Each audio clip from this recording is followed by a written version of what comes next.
the number one way to support your PDA child isn't a strategy that you give to them. It is how you respond. So I will say that again. It is about you, not about the strategy that you give to them. That definitely has a place and it is definitely so important. But right now, if you are in the thick of parenting or figuring out how to support your PDA child, teen or young adult, how you respond is that biggest lever that you have in supporting them and in providing them successful foundations in order to come out of burnout, in order to understand how PDA is for them, how to support education, how to support your home life, to go from that walking on eggshells every single moment of the day, or most moments of the day, where you are triggered, where everyone is dysregulated, to actually having calm moments at home, a more connected home life, and a path forward that is helpful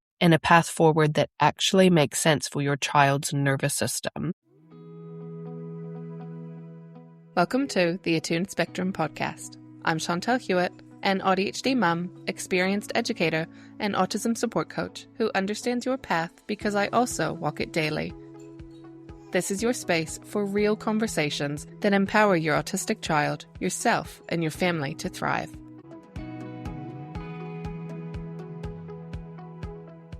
So that number one way to support your PDA child, your teen or your young adult, is not a strategy. However, I know that you have come to this podcast looking for strategies. I will say that the best strategy of all is understanding that your response matters and it makes the biggest difference in your child's well-being. Your regulation and the language that you use, how you carry yourself when you do need to respond to your child. That is what we need to focus on first, not compliance.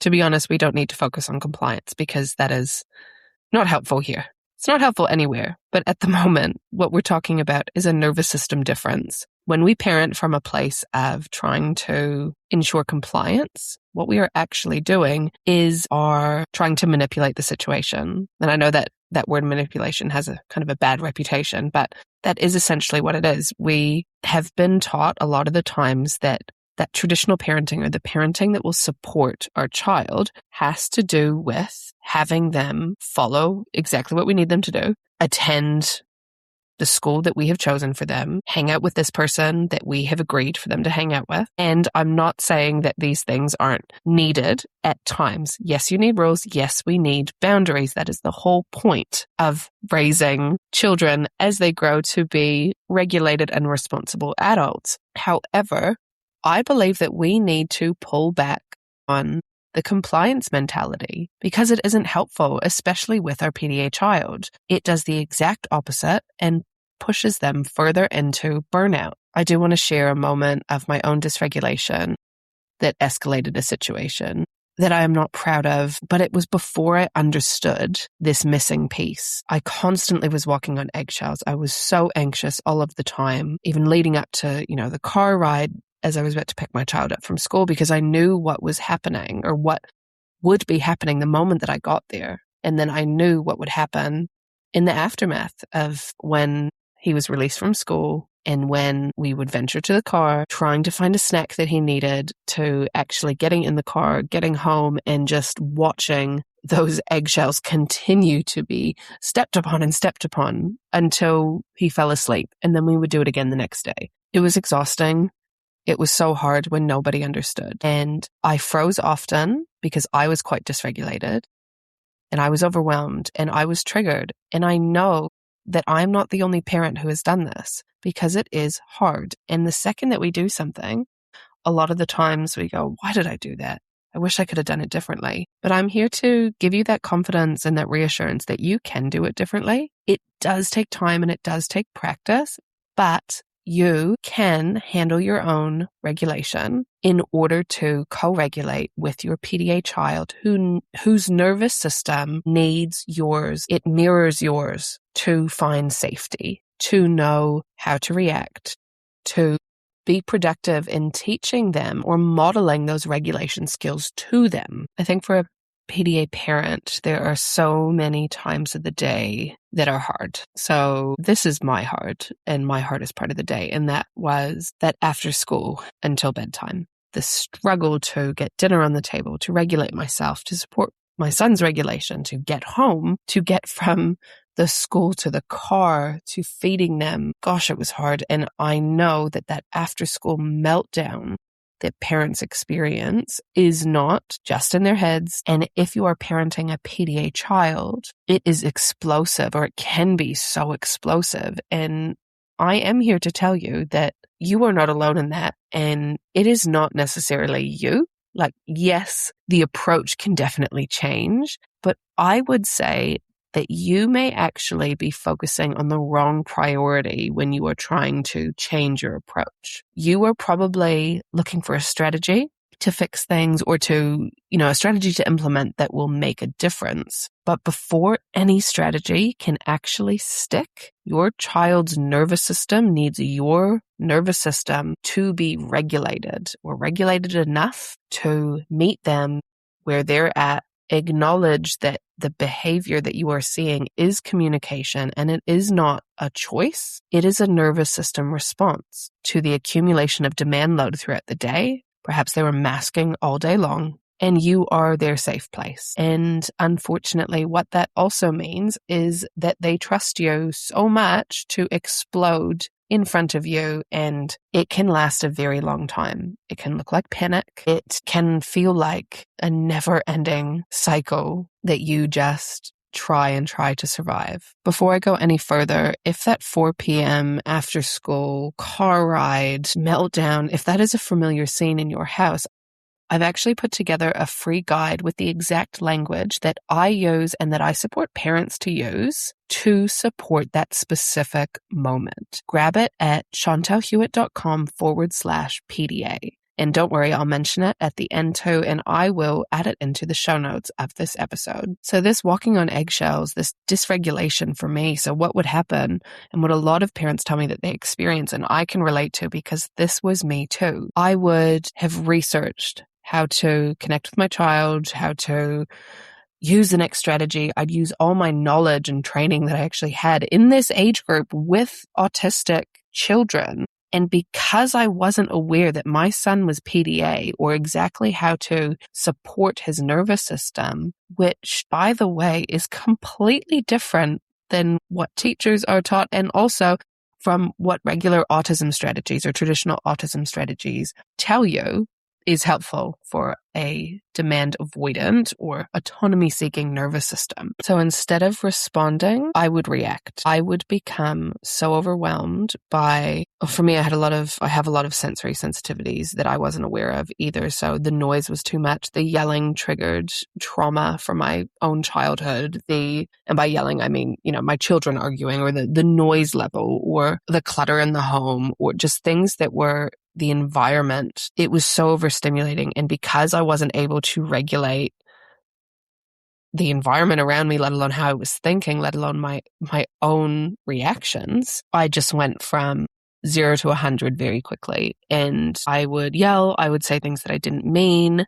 I wouldn't even know where they would come from. But when I really think about it and reflect, the reason why I did that was because in my head, if I yelled, I would be louder than them, not necessarily to have power control, but I guess, control, because I needed to stop what was happening. And I'm not talking, by the way, about your child runs into the road and you have to yell to get them to stop. That is different. That is safety. What I'm talking about is supporting those really challenging PDA behaviors, the anxiety, the meltdown. I just wanted it to stop because it was uncomfortable for me, because I couldn't regulate my own nervous system when my son was dysregulated. And it's really hard to do that. So your child's nervous system, it reads your body and your cues and your own levels of overwhelm before it reads anything that you say. It's that tension, the saying you walk into a room and you can cut the tension with a knife. I don't know about you, but I can feel when there's tension in our home, and it was nonstop. So some examples here, some before and afters, just to give you an idea of what I mean by how we can regulate ourselves, and not necessarily giving you tools to regulate, because I think that is a much deeper conversation, but something that is helpful when we are regulated is having the right language. Because even if we feel in the moment that being louder or speaking faster or being right in their face and saying it so they can focus, it actually does the complete opposite of what we're hoping that it will do. It doesn't get them to listen. It might scare them and it might have them stop and they might comply, maybe for a moment, maybe a couple times, but that's not the goal. We want to regulate ourselves so we can help our child regulate and we can build that trust and build that connection with them. So an example of what this would look like before in my languaging would be, we need to get home. Come on, there's food in the car. I know you're hungry. Let's get home. And in my head, I'm going, gosh, there's people around looking. My son's sitting on the ground right now. He's in full shutdown. Why didn't I bring the snacks with me? Why didn't I know what he needed? And just these spirals in my head. So my delivery was rush. I was tense. I probably looked really intense from other people. But then I switched my mindset once I was able to regulate myself to, okay, we've got time. Just reminding myself that this can be slow. We don't need to rush. And if your child has capacity and they're able to hear those things from you, then maybe it's helpful to say those things to them as well, delivered slowly so they can actually feel like they have the lead, that you are there to support them, but that you're not throwing them out of their school and into the car. Of course, sometimes, you might have somewhere that you need to be, but as much as possible, can we shift our response? Instead of reacting, can we respond? Can we take a moment to pause, whether it is a deep breath, whether it is 10 deep breaths, whether it's just turning around and just taking a minute? Can we do that so then we can approach the situation, our dysregulated child, our anxious child who is having a meltdown or shutdown or possibly running away. Maybe he's fighting, he's flighting, he's all of the big nervous system responses that we know happen when our child is dysregulated. Can we instead collect ourselves so we pause? Can we check in on what we need? Yes, our children are safe. Great. What do we need in that situation? Is what I'm about to say a helpful response? And am I looking at what's going on right now as defiance, as them not listening, as them doing something that's pissing me off? Or can I see this as a nervous system in fight or flight or freeze? Or are they fawning? Are they kind of masking to fit in or to comply? Once I have that information, then I'm able to change my response. Instead of, it's time to go, let's grab our shoes, grab our bag, let's put our seatbelts on, all that jazz. Can it instead be telling ourselves, reminding ourselves that we can say one thing, then we can give some silence, we can give some space. I will say that so much of this working is dependent on the rest of your environment and your time commitments. So something really helpful is also to shift the way, if possible, how your afternoons look. How can you create more space? How can you support transitions in a better way to give your child a bigger heads up, more time to process, more time to know what's coming next. And of course, things do change and there will be upset. There will be a meltdown. So for example, here, if plans change, if you do need to rush from school to the car to getting home, if that is messy, instead of, we have to go, things change, we just have to be okay with it, coming from that space of, okay, now I'm rushed as a parent, okay? While we still have to maybe follow through with that of we need to go now, this is what we have to do, even if it's well planned. So, even if there's transition support, even if they know what to expect, can we validate before solving the problem so they can hear that, that their reaction, if they're in a space to hearing, they may not be, but if we have to say something, could it be, I know this isn't what you expected, or that was really hard. You don't have to over-explain. Sometimes validating is helpful. Not saying it works all the time, but the practice of validating supports your connection and that trust that your child has with you. And it will get easier over time. What I'm getting at here, that we need to work on, you don't need to do anything. But if you're listening to this episode, it's what I would recommend if you are struggling, if you're going, hey, I need help here. Please know it's not you. Like, it's not your intention. It's not your lack of effort or understanding of how important having a regulated child is or supporting PDA is. It's the map that you were given. You literally have the wrong roadmap for understanding how to be a great, good, effective parent to your PDA child, a supportive one who actually understands PDA. This isn't personal. Like, this isn't that you don't have the intention to do amazing things for your child and to support them. Because I know that you've probably been trying over and over again so many different strategies and you're exhausted and it's hard. So it's not your lack of effort. It's not your lack of intention to support them. It is the actual map of what you need to do first is wrong. It is not do this strategy, support yourself later, and it won't matter and the child will just do it.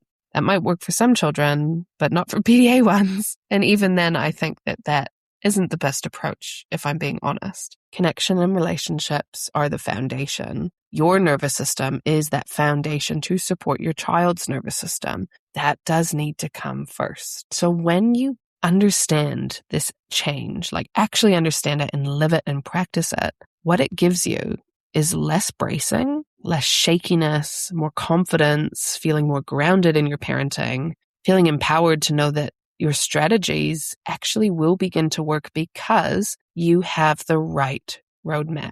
Most parents have the best of intentions, but the wrong way to get there. They have more general parenting or traditional parenting experience or advice or guidance or just that ingrained parenting knowledge based on their childhood or how they were parented. I'm pretty sure it wasn't PDA specific, and that is where we need to make a change. So you don't brace less or become more confident because the meltdowns are no longer there, but you yourself stop being a part of what escalates them. You stop making it worse. Again, your intention isn't there to make it worse. I absolutely know that. But if I'm being so honest with you, so many times parents go, what am I doing wrong? Or why isn't this working?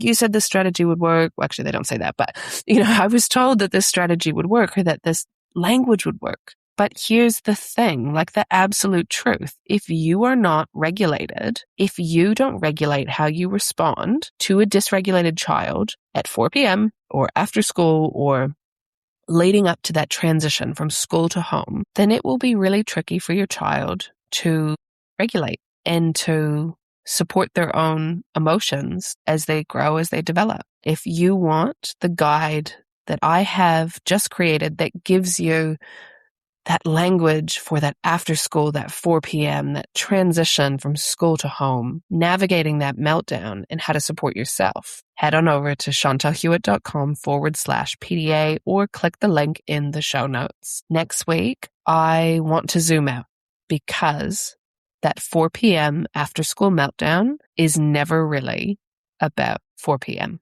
And I am going to explain to you exactly what is causing it and what you can do to change that right away. Thank you so much for allowing me into your world today.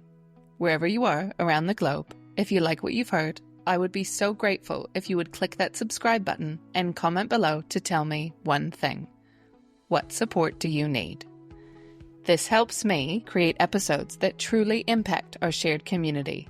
By commenting, you not only help yourself, but you help make modern, neurodiversity-affirming autism support accessible to those who are searching for a better parenting approach that actually feels good.